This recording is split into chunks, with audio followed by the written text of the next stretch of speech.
হঠাৎ এই ধরনের পেনটা সাডেন সেটে হয়, হঠাৎ করে এই পেনটা শুরু হয় এখান থেকে। আর পেশেন্ট এই ডিসকমফোর্টেবল সব থেকে ফিল করে যখন পেশেন্ট হাঁটতে হাঁটতে হঠাৎ মানে চানাক টাইপের বা খচ করে লাগা এরকম ধরনের প্রবলেম এইখানে পেশেন্ট হাঁটতে গেলে ফিল করে। ফিজিওথেরাপির আজকের সেশনে আপনাদের স্বাগত। আজকে আমরা যে কেসটা নিয়ে আলোচনা করবো খুব কমন কেস, সেটা এই সেশনটা ফিজিওদের জন্য এবং সাধারণ যারা ভিউয়ার্স তাদের জন্য। কারণ এই কেসে কি করে ট্রিটমেন্ট হবে আর কেস কি কি প্রবলেম হয় সে পুরোটা নিয়ে আজকে আমরা ডিসকাস করব। আজকে আমাদের রিল্যাক্স। তো আমরা দেখতে পাচ্ছি পেশেন্টের এইখানে একটা টেন্ডারনেস রয়েছে যেটার জন্য এবং স্টিফ হয়ে আছে যেটার জন্য পেশেন্টের এই প্রবলেমটা হয়েছে। ইলিওপসোয়াসে কোনো টেন্ডারনেস নেই, কিন্তু ইলিওপসোয়াসটা একটু টাইট আছে, যার জন্য আমরা ইলিওপসোয়াসকে স্ট্রেচ করব।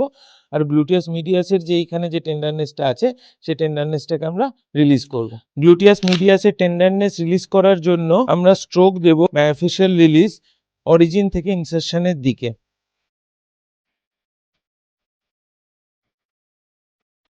তো পেশেন্ট কমপ্লেন করছে পেশেন্টের এইখানটাতে ব্যথা হচ্ছে, এখানে নটও আছে একটা, তো এটাকে আমরা রিলিজ করব।